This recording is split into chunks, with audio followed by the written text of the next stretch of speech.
Perkenalkan, nama saya Hasmi Aziatizea dan rekan saya bernama Ananda Paramita. Kami dari kelompok 1 yang akan menjelaskan materi tentang hakikat psikologi pendidikan. Baiklah, materi pertama yang akan saya jelaskan yaitu pengertian psikologi pendidikan. Psikologi berasal dari kata Inggris, psikologi. Kata psikologi adalah dua akar kata yang berasal dari kata Yunani, yaitu 1. Vision, yang berarti jiwa, 2. Dialogos, yaitu berarti pengetahuan. Psikologi lebih dikaitkan dengan kehidupan organisme manusia. Dalam hubungan ini, psikologi didefinisikan sebagai ilmu yang berusaha memahami perilaku manusia, alasan dan cara mereka melakukan sesuatu, dan juga untuk memahami bagaimana makhluk ini berpikir dan merasa. Pertama, psikologi adalah studi atau pendidikan tentang roh. Kedua, psikologi adalah ilmu tentang kehidupan mental. Ketiga, psikologi adalah ilmu tentang perilaku organisme. Baiklah, materi selanjutnya yaitu objek-objek psikologi pendidikan. Secara garis besar, banyak ahli membatasi objek kajian psikologi pendidikan menjadi 3 macam. 1. Mengenai belajar, yang meliputi teori-teori, prinsip, dan ciri-ciri khas perilaku belajar peserta didik, dan sebagainya. 2. Mengenai proses belajar, yakni tahapan terhadap perbuatan dan peristiwa yang terjadi dalam kegiatan belajar peserta didik. 3. Mengenai studi belajar, yakni suasana dan keadaan lingkungan baik bersifat fisik maupun non-fisik yang berhubungan dengan kegiatan belajar pendidik. Baik, selanjutnya yaitu teori-teori psikologi pendidik. 1. Teori 1. Behavioristik atau behaviorisme menjelaskan tentang pengamatan perubahan tentang tingkah laku yang dipengaruhi peristiwa di sekitar. 2. Teori kognitif atau Browner. Teori psikologi pendidikan kognitif mengutamakan bagaimana cara mengembangkan fisik kognitif individu sehingga belajar menjadi maksimal. 3. Teori humanisme atau Carl R. Roger. Teori ini mengutamakan ketertiban individual peserta didik secara keseluruhan, sebab belajar tidak akan berlangsung jika tidak ada ketertiban emosional peserta didik. 4. Teori konstruktivisme.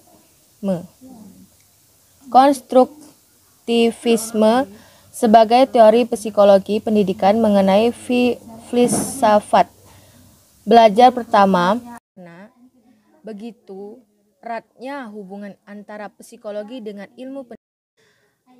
Selanjutnya yaitu pengertian psikologi pendidikan menurut para ahli. 1.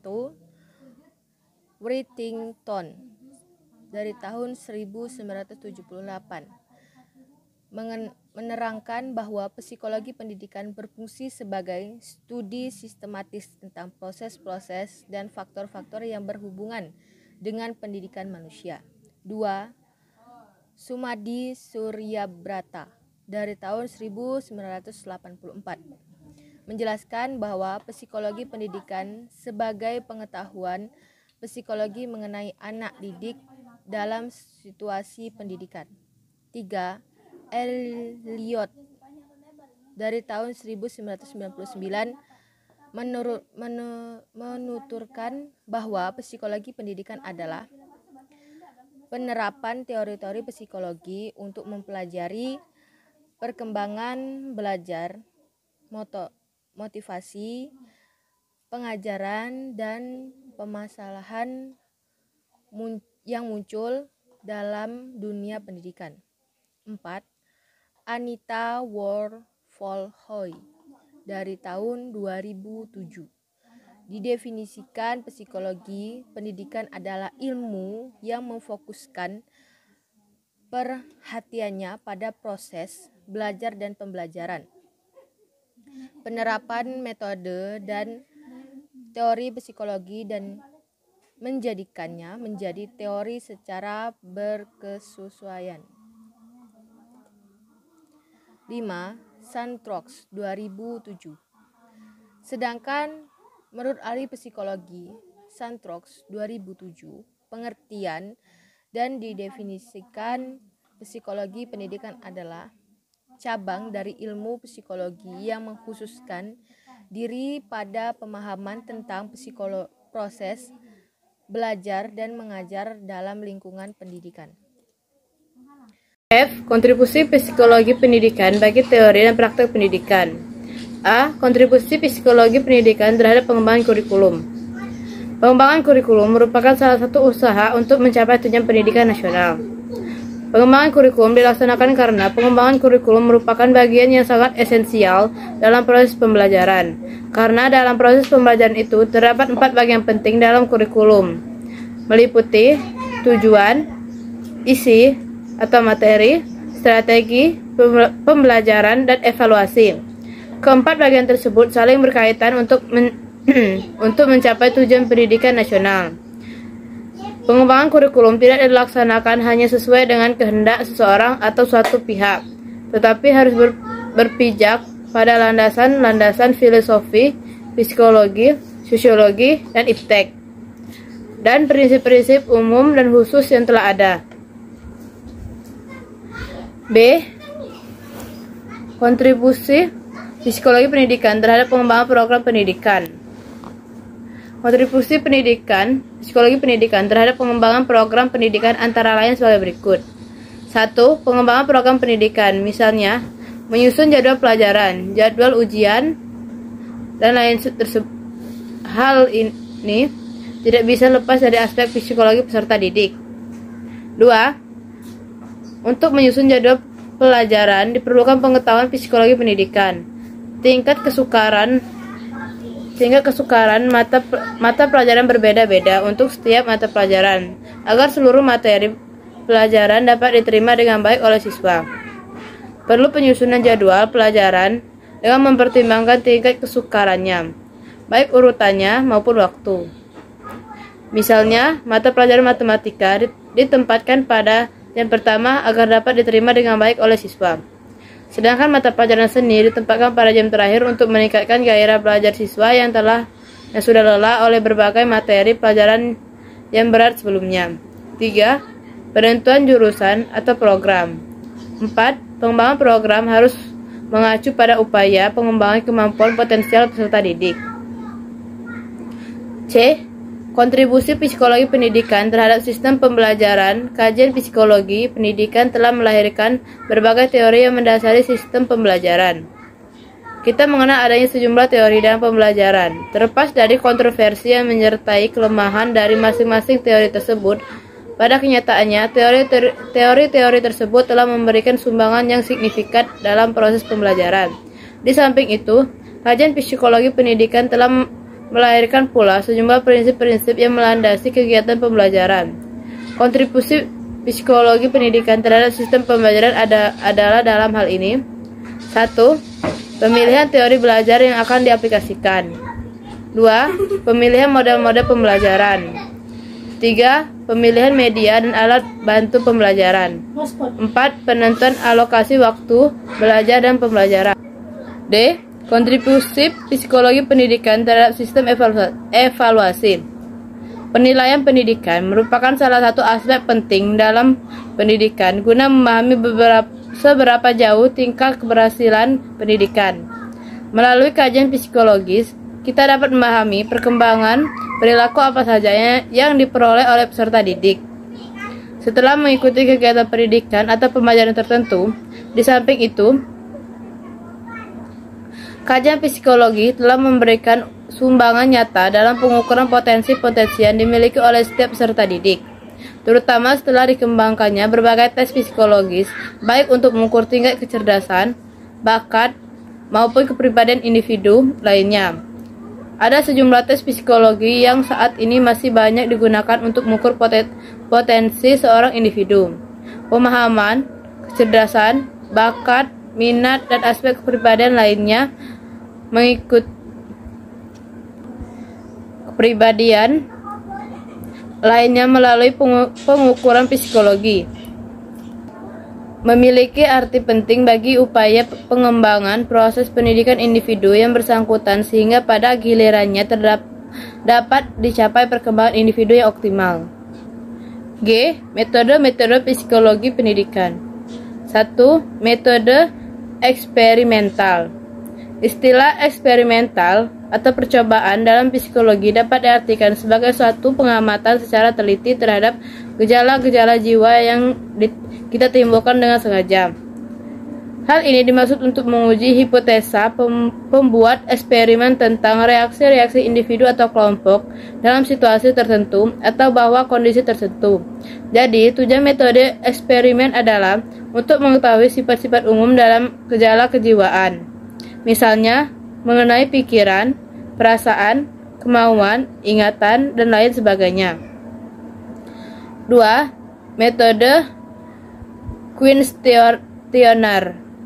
Metode ini adalah suatu rangkaian pertanyaan yang berhubungan dengan topik-topik psikologi, sosial, pendidikan, dan lain sebagainya yang ditunjukkan atau diberikan kepada suatu kelompok individu dengan objek untuk memperoleh data dengan memperhatikan masalah-masalah tertentu yang kadang juga dipakai untuk tujuan-tujuan diagnostik atau untuk menilai ciri-ciri kepribadian.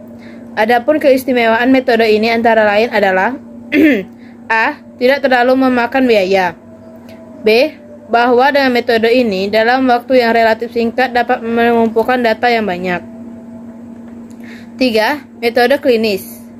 Menurut James Draw dalam kamus The Beguine Dictionary of Psychology, istilah klinik dapat diartikan sebagai tempat diagnosa dan pengobatan berbagai gangguan fisik, perkembangan, atau kelakuan. Dengan demikian, metode klinis ialah jenis metode dalam psikologi yang berusaha menyelidiki sejumlah individu yang memiliki kelainan-kelainan secara teliti dan intensif serta dalam batas waktu yang lama.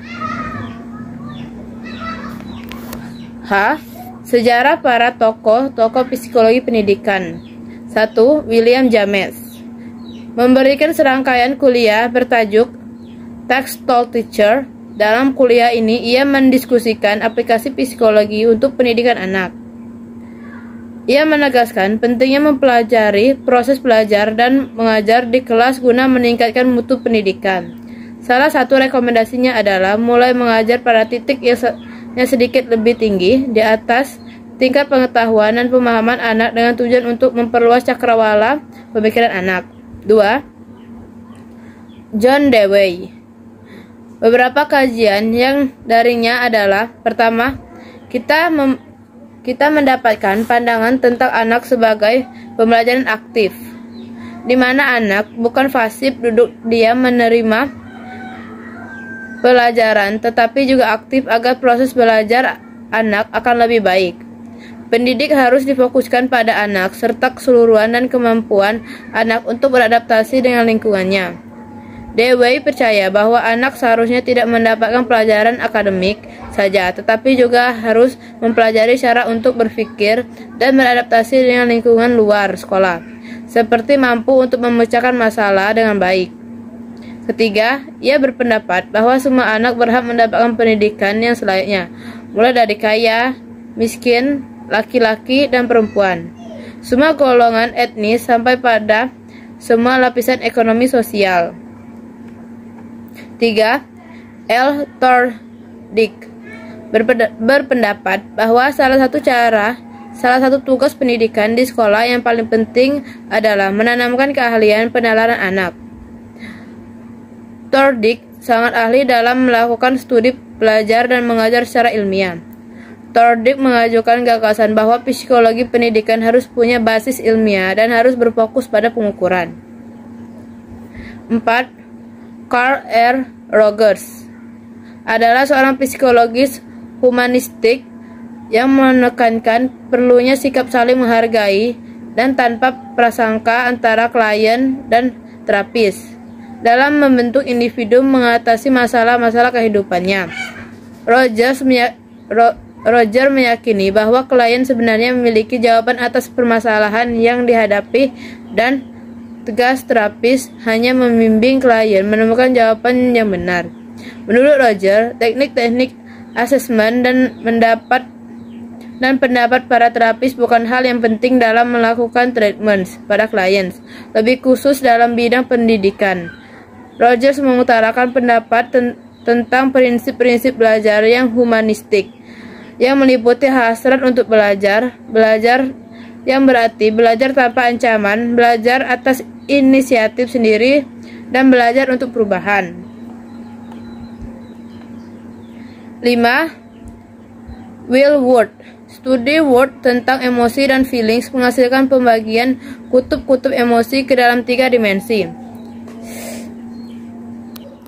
A. Please versus unpleased. B. Hicks versus allow arousal. C. Concentration versus relax.